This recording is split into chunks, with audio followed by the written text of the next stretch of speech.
Bueno, ¿qué tal? Buenas noches a todos. Primero que nada me presento para los que no les tocó estar en la clase de gasometría arterial.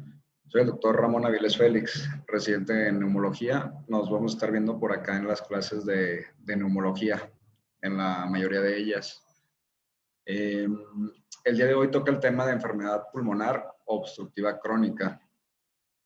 Vamos a ver, comentaba las bases, ¿no? El punto no es que sean expertos en el tema de EPOC, sino que les demos las bases para que ustedes puedan contestar las preguntas claves del INER, del INER, disculpen, del ENAR.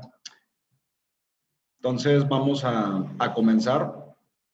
Cualquier duda que tengan, escríbanla en el chat o con gusto me pueden interrumpir, ¿sale? Bueno, empezamos.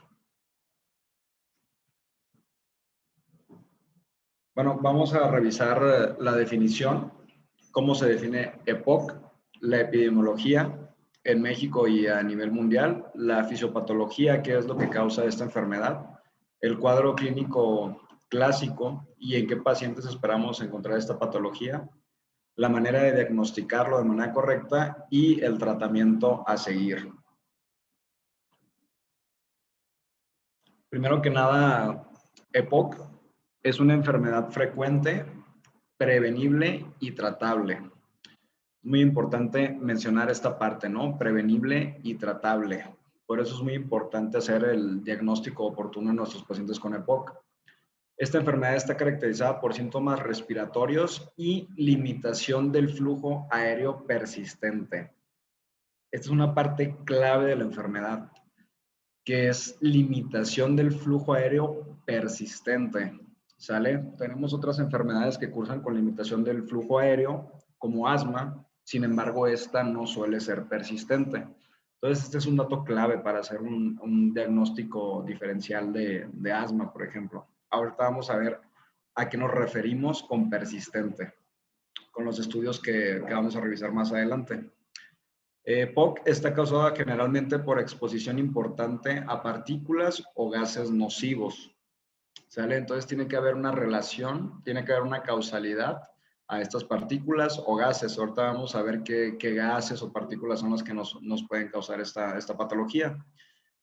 También se caracteriza por tener una combinación de enfermedad de vías aéreas pequeñas y destrucción del parénquima pulmonar. Como ya les mencioné antes, esta limitación es crónica al flujo aéreo. Para hablar de POC, tenemos que hablar de dos definiciones en específico, ¿sale? EPOC abarca estas dos características, estas dos patologías. La bronquitis crónica, que se caracteriza por inflamación bronquial, como lo dice su nombre, y el enfisema pulmonar, que es una destrucción de las paredes alveolares. Entonces, no se confundan con las definiciones. Acuérdense que POC abarca ambas patologías. En cuanto a epidemiología, está el estudio Platino en Latinoamérica, que nos dice que en México la prevalencia es de un 7.8%, mientras en Latinoamérica hay un 14.7% de prevalencia. Otro punto importante es que en 2020 se clasificó como la tercera causa de muerte a nivel mundial, mientras que en el 2017 era la cuarta causa de muerte. ¿A qué se debe esto? Pues al aumento de tabaquismo y también a que solía ser una enfermedad subdiagnosticada. Sale ahorita con todas las herramientas que tenemos para diagnosticarla, pues nos damos cuenta que efectivamente es tercera causa de muerte. Estos datos, como les digo, son del 2020. Aquí les puse una gráfica de la Organización Mundial de la Salud, donde nos clasifica como primer causa de muerte enfermedades isquémicas del corazón y en tercera, pues ahí subrayado, la enfermedad pulmonar obstructiva crónica. Factores de riesgo. Mucho ojo aquí, ¿sale? Este es un punto clave para el ENAR. Suele haber el antecedente de humo de tabaco. Este es el principal factor de riesgo relacionado con EPOC. Tenemos otros, no por eso menos importantes, como es el humo de leña, sobre todo en países en vías de desarrollo. Ustedes saben que pues aquí en México todavía se usa mucho humo de leña. Entonces, esta gráfica que les pongo aquí, esta imagen, son cosas que tienen que preguntar, ¿no? Al sospechar en un paciente que cursa con EPOC. Otro factor de riesgo es el sexo. Se los puse sexo y edad. Ahorita vamos a ver cuál es la edad relacionada. Usualmente se da en pacientes mayores a 40 años. El crecimiento y desarrollo pulmonar. También se ha visto en estudios más recientes que pacientes, por ejemplo, que tuvieron hasta el momento del nacimiento, que tuvieron nacimiento prematuro, tienen mayor riesgo de desarrollar EPOC. El estatus socioeconómico, también las guías GOLD que les mandé 2021 y desde hace ya varios años lo manejan como un factor de riesgo. Un estatus socioeconómico bajo se relaciona con EPOC. La deficiencia de alfa-1 antitripsina, que esta es sobre todo en pacientes jóvenes, ¿sale? Entonces, igual punto clave, si les ponen un paciente menor a 40 años, un paciente joven que cursa con enfisema, siempre piensen en que sea una deficiencia de alfa-1 antitripsina. ¿Sale? Esto es muy, muy importante porque se las pueden preguntar. La exposición laboral a ciertos gases también nocivos e incluso la contaminación atmosférica se ha visto que está relacionada con esta enfermedad. Hablando de fisiopatología, lo que ya les comentaba, ¿no? Una combinación de enfisema, que es la destrucción proteolítica de las paredes alveolares, ¿sale? Esto se da principalmente con ayuda de neutrófilos y macrófagos. Ahí les pongo una imagen de patología de cómo se vería esta destrucción proteolítica de las paredes alveolares. Si se dan cuenta, esas paredes pues deberían tener continuidad. Al haber esta destrucción de las paredes, pues se va haciendo una acumulación de aire que se le conoce como espacio muerto. Este espacio muerto, ¿qué significa? Pues que hay zonas que están llenas de aire, pero no se da un intercambio gaseoso, como debería pasar en una persona sin esta patología. Aparte de esto, tenemos la característica de la bronquitis, que se caracteriza por inflamación y remodelación de la vía aérea con hipersecreción de moco. Estos dos factores principales pues, nos van a dar la sintomatología característica y ambos contribuyen pues, a la limitación del flujo aéreo. Y quedamos que era una de las características importantes de la definición de EPOC. Y quedamos que era persistente, sale la comparación de asma, que suele ser una de los diagnósticos diferenciales. ¿Qué es lo que nos causa estas dos cuestiones que revisamos, el enfisema y la bronquitis? Pues tienen efecto sobre el intercambio gaseoso, como ya les comenté. No se lleva a cabo este intercambio gaseoso como debería de ser. Tenemos problema también en mecánica respiratoria. El diafragma se vuelve aplanado y acortado. Hay pérdida de la retracción elástica del pulmón, lo que dificulta que el paciente pueda tener una adecuada expiración y que vaya creciendo esto que les comentaba, que es el espacio muerto. Ese espacio muerto es, como que damos aire, ventila el pulmón, pero no hay un intercambio gaseoso adecuado. Hay también inflamación de vía aérea, edemas, exceso de secreciones, que esto es importante, ahorita vamos a ver por qué en la cuestión de los síntomas de la enfermedad. Broncoespasmo también es una de las cosas que caracterizan a esta enfermedad. En cuanto al diagnóstico, bueno, como ya vimos, ¿en quién vamos a sospechar que pueda cursar con EPOC? Usualmente, como les digo, son pacientes mayores de 40 años de edad que presenten disnea. La disnea lo que la característica es que es progresiva, es persistente y suele empeorar con el ejercicio. Otro síntoma cardinal es la tos, que usualmente es crónica. Esta puede ser intermitente, puede ser o no productiva, dependiendo de qué sea lo que esté más presente, el enfisema o la bronquitis, ¿sale? Entonces, en pacientes con bronquitis crónica es donde más vamos a encontrar que esta tos crónica sea de tipo productiva. Otra cosa que podemos encontrar son sibilancias recurrentes. Por eso les decía que es muy importante hacer el diagnóstico diferencial en asma. Usualmente en el ENARM van a encontrar que cuando les pregunten de POC, pues va a ser un paciente mayor. Cuando les pregunten de asma, usualmente va a ser un paciente joven. En cuanto a los factores de riesgo, pues aparte de estos síntomas cardinales, también les van a mencionar un factor de riesgo, ¿sale? Como los que ya comentamos al inicio de la clase, que son tabaco, humo de leña, exposición laboral a gases y factores de la infancia. Cuando conjuntamos tanto síntomas como estos factores de riesgo en un paciente mayor a 40 años, como hemos mencionado, pues estábamos obligados a sospechar en EPOC y nos vemos obligados a solicitar una espirometría. ¿Sale? Que la espirometría es la que nos va a hacer el diagnóstico definitivo de EPOC. Ahorita vamos a ver qué es lo que vamos a encontrar en esta espirometría.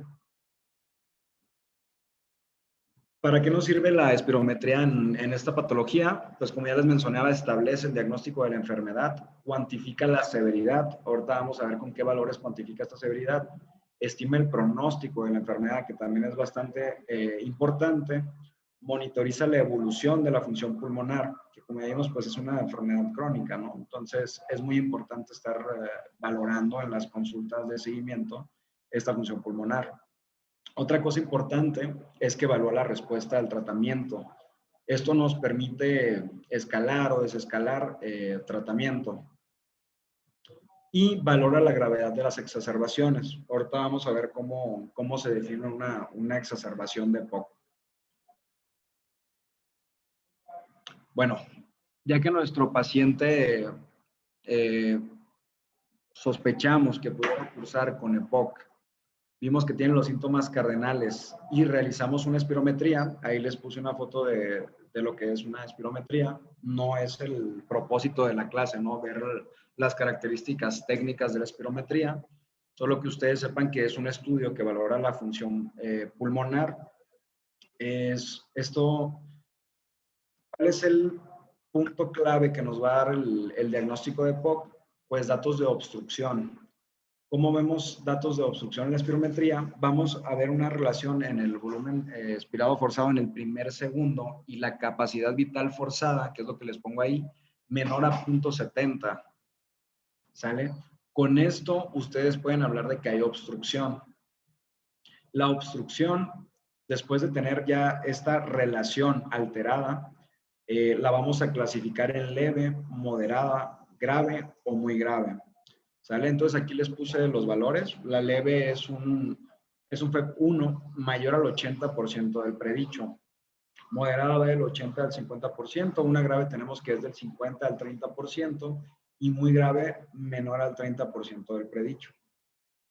Y posterior a esto, pues esta clasificación, perdón, la tenemos que catalogar post-broncodilatador, ¿sale? Nuestra espirometría siempre tiene que ser sin broncodilatador y posteriormente con el uso del broncodilatador.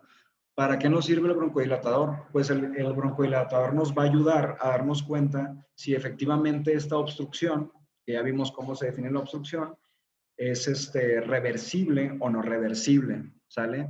Una característica del EPOC, como ya vimos, es que esta obstrucción suele ser persistente. Por eso es muy importante que sea postbroncodilatador. Esta tablita que les digo aquí también es punto clave para el ENAR. Les pueden pedir pues, que ustedes cataloguen qué grado de obstrucción tiene su paciente. Entonces, esta tablita, pues no se preocupen, la encuentran ahí en el Gold Pocket 2021 que les envié al grupo. Entonces, ya una vez demostrada la obstrucción y catalogado el grado de obstrucción, hay otros estudios de gabinete de los cuales podemos echar mano, ¿sale? La radiografía de tórax no es muy sensible para diagnosticar EPOC, pero nos puede dar ciertas pistas, ¿sale? Para pensar en esta enfermedad. Como ya les dije, el EPOC se caracteriza por aumento del espacio muerto. Entonces, lo que suelen ver en su radiografía es una hiperinsuflación, que hay presencia de radiolucidez, ¿no? En la radiografía. Suelen ver diafragmas aplanados por el aumento de volumen que tenemos en sus pulmones. Si se dan cuenta, hay horizontalización de los arcos costales y pueden encontrar la silueta cardíaca en gota. Aparte de esto, si se dan cuenta, ahí les puse unas flechas donde les muestro que pues hay un aumento en los espacios intercostales. Se dan cuenta, pues esto no es una radiografía normal. Cuando vean una radiografía de estas características, hay que sospechar, ¿sale? De una enfermedad que curse con obstrucción. ¿Qué otra cosa tenemos que evaluar después de haber hecho nuestro diagnóstico con la espirometría y que nos va a servir para categorizar a nuestro paciente? Ahorita vamos a ver que hay varias maneras de caracterizar a este paciente. Ahorita vamos a ver cuáles. Nos sirve la escala de Disnea, ¿sale? Esta también se las pueden preguntar. Es muy importante preguntar esta sintomatología al paciente. Como se dan cuenta, grado 0, pues es disnea al realizar ejercicio intenso, ¿no? Cualquiera de nosotros al realizar ejercicio intenso podríamos presentar disnea. Grado 1, disnea al caminar deprisa en llano, una pendiente poco pronunciada. El grado 2 es una incapacidad del paciente para mantener el paso de otras personas de su misma edad caminando en llano. Y el grado 3 es la necesidad de descansar después de caminar escasos 100 metros, ¿no? O andar pocos minutos en llano. Y el grado 4, pues ya es una disnea que impide al paciente salir de casa o aparece con actividades como vestirse, cepillarse los dientes, abrocharse los zapatos. Entonces, esta es importante también. Viene en la Gold Pocket 2021 que les mandé y nos sirve, como les digo, para valorar el grado de sintomatología del paciente. Este es otro test que también nos ayuda a valorar el grado de sintomatología. No voy a entrar aquí a detalle, simplemente que vean que nos habla de síntomas, ¿sale? Nos habla de tos, de la presencia de tos productiva, de la presencia de opresión torácica, de cuándo presenta el paciente disnea o no, de qué tanta energía tiene. Entonces, esto lo sumamos y nos da un score. Este score es importante, ¿sale? Lo vamos a ver más adelante. También nos sirve para categorizar qué tan sintomático o qué tan asintomático es nuestro paciente. Nos va a guiar el tratamiento y el pronóstico del paciente. Entonces, he aquí la importancia de los cuestionarios que les mencionaba, ¿no? Esta es la clasificación GOLD 2021. Si se dan cuenta, tiene un plano horizontal. Este plano horizontal nos habla de los síntomas. Por eso es importante los scores que les mencioné, porque aquí van a categorizar si es un paciente con pocos síntomas, que quedaría categorizado en este plano en A o C, o si es un paciente muy sintomático, ¿sale? Que iría categorizado en un plano B o un plano D. Ya que tenemos nuestros síntomas, nuestro plano vertical nos habla de qué tantas exacerbaciones tiene nuestro paciente al año. Entonces vemos que un paciente que se categoriza en A o B es un paciente que no ha tenido exacerbaciones o una que no amerita hospitalización, que pueda ser tratada en casa. Por el lado contrario, en el grado C y D, tenemos un paciente que ha tenido más de 2 exacerbaciones, ameriten o no hospitalización, o una sola exacerbación que haya ameritado tratamiento en el ámbito hospitalario. Entonces, esto es importante, ¿por qué? Porque si se dan cuenta, puede ser A, puede ser B, puede ser C o puede ser D. Entonces, aquí caracterizamos a nuestro paciente. Un paciente muy sintomático, con pocas exacerbaciones o que no ha tenido exacerbaciones, pues quedaría en un plano B, ¿no? En cambio, un paciente muy sintomático y que ha tenido muchas exacerbaciones, pues quedaría categorizado en el plano D. Por el lado contrario, un paciente con pocos síntomas que ha tenido muchas exacerbaciones, pues quedaría en el plano C, mientras que un paciente con pocos síntomas que no ha tenido exacerbaciones quedaría en el plano A. Como les digo, esto es muy importante porque nos va a ayudar a guiar el tratamiento de nuestro paciente con EPOC. Entonces, esta tablita de aquí, de la GOLD 2021, es como un resumen de lo que hemos revisado, ¿no? Ya sospecharon de su paciente en su guía menciona un paciente mayor a 35 años, ¿no? Entonces, un paciente mayor a 35, 40 años, exposición con los síntomas típicos, estamos obligados, como recordamos, a hacer una espirometría, ¿sale? Que es lo que se requiere aquí, se refiere aquí con Assessment of Airflow Limitation. Entonces, acuérdense que el valor que va a tomar su examen es abajo de 0.7, ¿sale? Una relación FEP1, capacidad vital forzada, abajo de 0.7. Esto les da a ustedes el patrón de obstrucción en la espirometría. Después de esto, como ya mencionamos, vamos a ver qué tan sintomático y qué tantas exacerbaciones he tenido. ¿Esto para qué? Como les mencionaba, para guiar nuestro tratamiento. Entonces, aquí viene la definición. Postbroncodilatador, siempre recuerden que el diagnóstico tiene que ser postbroncodilatador. Vamos a categorizar a nuestro paciente el grado de obstrucción que tiene. La GOLD lo maneja como GOLD 1, GOLD 2, GOLD 3, GOLD 4, con los valores que ya les mencioné previamente. Y pues el cuadrito que ya revisamos, ¿no? Entonces, plano horizontal, ¿qué tan sintomático es el paciente? Plano vertical, ¿qué tantas exacerbaciones ha tenido nuestro paciente? Bueno, ya una vez categorizado a nuestro paciente en el grado de obstrucción y en si es A, B, C o D, vamos a hablar del tratamiento. ¿Cuáles son los objetivos del tratamiento en un paciente con EPOC? Pues, número uno, mejorar la sintomatología del paciente, ¿no? Son pacientes que, como les comento, tienen bastante tos productiva, disnea, esto pues les puede causar problemas para desarrollar su vida diaria. También es importante prevenir la progresión de la enfermedad, mejorar la tolerancia al ejercicio de estos pacientes, prevenir exacerbaciones, porque como vamos a ver más adelante, un factor que nos aumenta la mortalidad en EPOC, pues son las exacerbaciones. Entonces es un punto muy importante y al final pues reducir la mortalidad de estos pacientes. Tenemos tratamiento no farmacológico, que es pues muy importante porque como vemos pues EPOC es una enfermedad prevenible y que sabemos que está muy relacionada con el hábito del tabaquismo. Entonces, tratamiento no farmacológico, principalmente evitar estos factores de riesgo que ya vimos en las primeras diapositivas.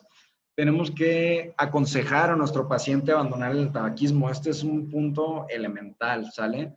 Si nuestro paciente no abandona ese hábito tabáquico, pues su pronóstico va a ser mucho peor y su deterioro funcional va a ser más rápido de lo esperado. Hay que también disminuir la exposición laboral a partículas, gases nocivos, como ya dijimos. Y algo muy recomendado es que nuestro paciente tenga tanto vacuna contra influenza como vacuna antineumotóxica. ¿Sale? Esto tanto lo menciona GOL 2021 como lo menciona su guía de práctica clínica.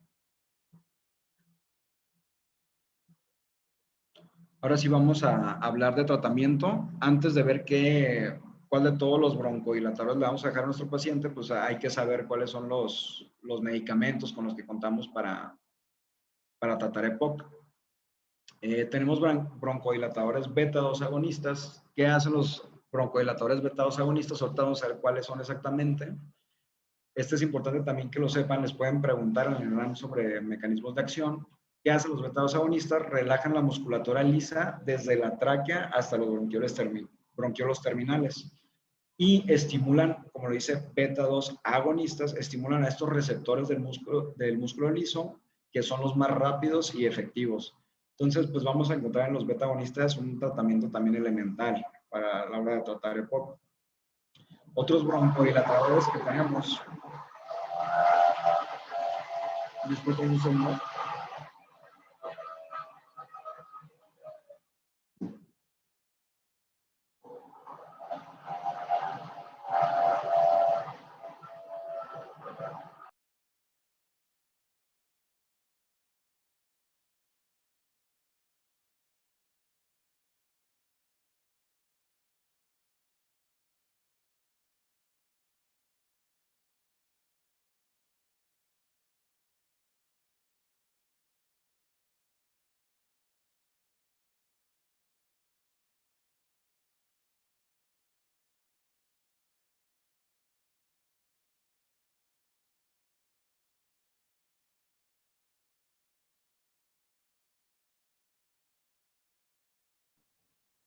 Listo, disculpen, seguimos.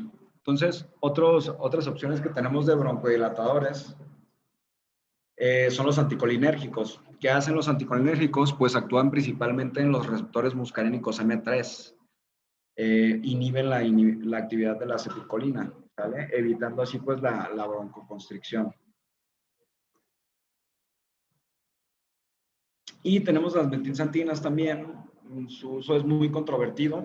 Estas en que ayudan, pues relajan músculo liso de tanto bronquios como vasos sanguíneos y aumentan la contractilidad del diafragma.